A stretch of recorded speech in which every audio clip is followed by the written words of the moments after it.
मसूद परवेज। आज हम मज़ाहिया सीरीज का एक सिलसिला शुरू कर रहे हैं जिनमें जो करैक्टर हम जिक्र करेंगे जिनका वो हकीकत से बहुत क्लोज होंगे और फिलहाल जो पहले 10-12 हैं ये तो हकीकत पर मबनी है। इस तरह के करैक्टर हमारे दाएं बाएं आम फिर रहे होते हैं और हम जब उनकी ज़िंदगी के हालात पे तबादला ख्याल करते हैं तो हंसी रुकती नहीं है। इसी तरह का एक करैक्टर जो है आज हम डिस्कस करने लगे हैं। टाइटल है एक था शेरा दर्जी। अच्छा, शेरा दर्जी जो था ये जंग के एक छोटे से गांव बेलीवाला का रिहायशी था जो कि जंग से 7 किलोमीटर के फासले पे बखर रोड पे मौजूद है। शेरा दर्जी गरीब घराने से तल्लक रखता था, माँ बाप मजदूरी करते थे और शेर दर्जी को शुरू से ही यानी 5वीं जमात के बाद उसको एक दर्जी के पास शागिर्द रखवा दिया गया। अब शेरा दर्जी जो है वो वहाँ से काम सीखते सीखते तो खुद उस्ताद बन गया और पूरे गांव के कपड़े वो ही सीता था। सबसे मशहूर दर्जी गांव का वही था। छोटे सा कद था, कुछ 4-4.5 फुट और गोल मटोल सा था, मोटा काफ़ी था, छोटे छोटे बाजू और इस तरीके से शेरा दर्जी जो है वो वहाँ का पॉपुलर तरीन करैक्टर बन गया।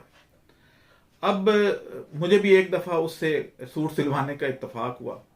मैंने अपना महंगा सूट जो कि मेरी सिस्टर ने गिफ्ट किया था और मेरी सिस्टर बेलीवाला में रहती हैं तो उन्होंने मुझे ईद पे वो सूट गिफ्ट किया।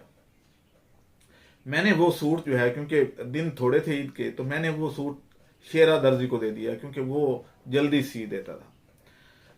शेरा दर्जी जो है वैसे बहुत बाइखलाक आदमी था, यानी वो इनकार तो उसके लबों पे था ही नहीं।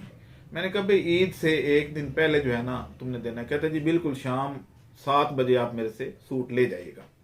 मैं खुश के चलें जंग में ईद मना रहा हूँ अपने बहन भाइयों के साथ, तो सूट भी सिल गया और मैंने जूते वूते लिए और कुछ दिनों बाद ईद आ गई। शाम 7 बजे मैंने सूट लिया और ला के घर रख दिया और बहन को कहा कि इसको इस्त्री कर दीजिएगा। वो खैर इस्त्री उसने कर दिया।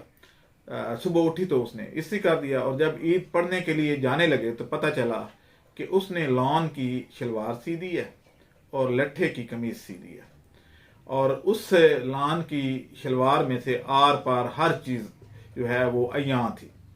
अब मैं बड़ा परेशान हुआ कि ये अब मेरे साथ क्या हो गया है कि मैं अब ये सूट तो इस काबिल है ही नहीं। मैं खैर गया उसकी दुकान पे तो अभी वो दुकान पे बैठा हुआ था कि कुछ और लोगों के सूट सी रहा था। मैंने कहा ये तुमने क्या किया कि लट्ठे की तुमने जो है वो कमीज सी दी है और लान की तुमने शलवार सी दी है।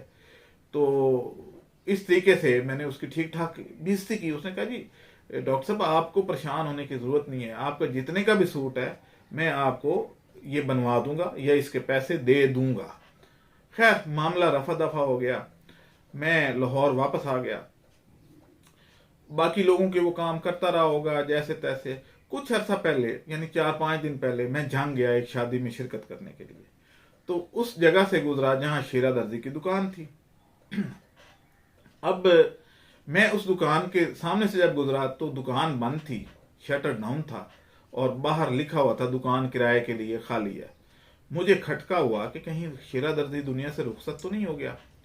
तो मैंने दाएं बाएं से उसकी पूछ प्रतीत की तो पता चला कि जी शेरा दर्जी जंग छोड़ गया।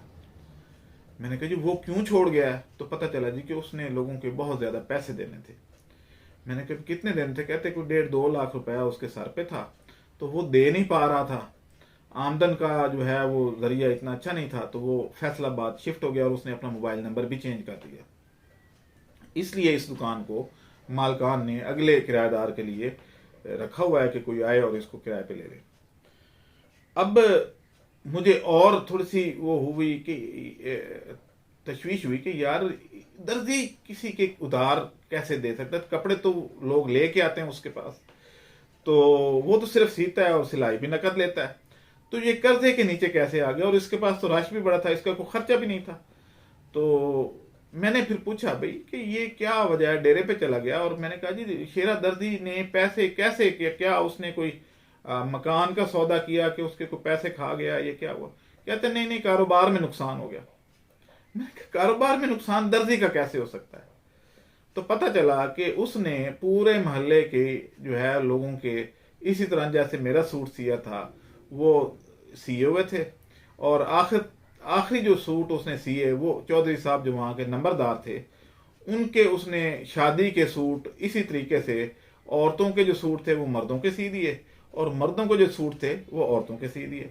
तो चौधरी साहब ने कहा कि मुझे एक हफ्ते के अंदर अंदर ये पैसे जहाँ से मर्जी दो, तुमने हमारे सूट खराब कर दिए और हमें दोबारा लेने पड़ गए, तो अब ये है कि तुम्हारे से मैं पैसे निकालूंगा। तो अब शेर दर्जी के पास तो जमा पूंजी की सिर्फ एक साइकिल थी या 2 सिलाई मशीनें थी। अब करता क्या, मरता क्या ना करता। उसने क्या किया कि उसने वो सोचा कि यार इससे बेहतर है कि मैं इस शहर से भाग जाऊं, क्योंकि ये नंबरदार तो मुझे नहीं छोड़ेगा। तो वो पता चला जी कि उसने अपनी दुकान जो है बमाए मशीनों के वहाँ छोड़ के तो वो भाग गया, और उसके बाद किसी को नज़र नहीं आया।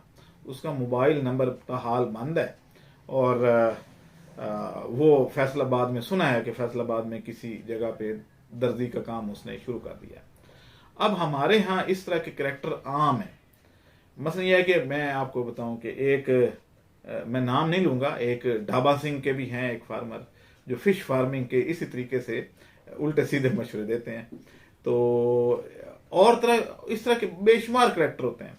तो आज का सिर्फ ये 4-5 मिनट का या 10 मिनट का एक वाकया आपसे बयान करना था। अगला जो वाकया है वो है गफूरा नाई। गफूर नाई को इंशाल्लाह हम अगले किस्त में उसकी ज़िंदगी के हालात के बारे में बताएंगे आपको, और इंशाल्लाह आपको ये मज़ा आएगा इस अगली किस्त में कि गफूरा नाई कैसे करता था। आप मुझे इजाज़त दें, अल्लाह हाफिज़। हमारे चैनल को सब्सक्राइब करें और साथ में बेल आइकन को भी दबा दें ताकि हमारी हर नई आने वाली वीडियो आप तक बआसानी पहुंच सके।